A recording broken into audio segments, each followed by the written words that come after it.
English grammar အားလုံးဒီမှာအင်္ဂလိပ်စကားပြောနိုင်မှာလား tense 12မျိုးလောက်ကျက်မှာ fluent ဖြစ်မှာလားမဟုတ်ပါဘူးဒီအချက်3ခုပဲဒီကနေအင်္ဂလိပ်စကားစပြောလို့ရပါပြီပထမတစ်ခုက tense 12မျိုးတွေက6ခု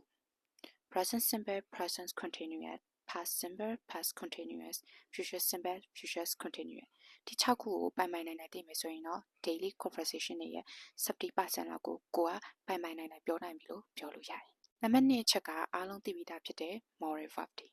can could share should wear would may might might ဥပမာအနေနဲ့ဘယ်လိုမျိုးသုံးလို့ရလဲဆိုတာအရင်ဆုံးရှင်းပြမယ် I can speak English you should try ဒီ moral verb တွေကိုပိုင်နိုင်သိမယ်ဆိုရင်တော့စကားကိုယုံကြည်မှုရှိပြောနိုင်တယ်ပြီးတော့ကိုပြောတဲ့စကားတွေကတဘာဝပို့ပြီးတော့ကြားနိုင်တယ်အဲ့တော့နံပါတ်3ချက်ကဘာဖြစ်မယ်လို့ထင်လဲနံပါတ်3ချက်ကအင်္ဂလိပ်ရဲ့ conditional ၄မျိုး 0 first second third ဒီလေးမျိုးကိုသိရင်တော့ကိုယ့်ရဲ့အမြင်တွေစိတ်ကူးတွေနှောင့်ထားတွေအားလုံးကို English လို့ပြောနိုင်ပြီ tense 6မျိုးရဲ့ moral verb ရဲ့အင်္ဂလိပ်ရဲ့ conditional လေးမျိုးကိုသိမယ်ဆိုရင်ကိုကသူများရဲ့စာတွေကိုလည်းဖတ်နိုင်မယ်နားလည်မယ်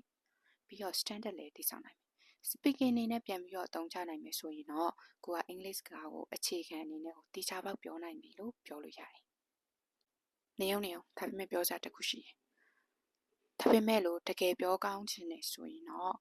vocabulary တွေ speaking pattern တွေ daily speaking practice တွေကိုကောင်းကောင်းလုပ်ဖို့လည်းလိုအပ်တယ်အဲ့တော့ရက်တရာအတွင်းမှာ English speaking ကိုအခြေခံကြနဲ့ကောင်းကောင်းမွန်မွန်ပြောတတ်ဖို့အတွက်အတူတူလေ့လာကြမယ်အဲ့တော့ follow for more video bye bye see you in the next video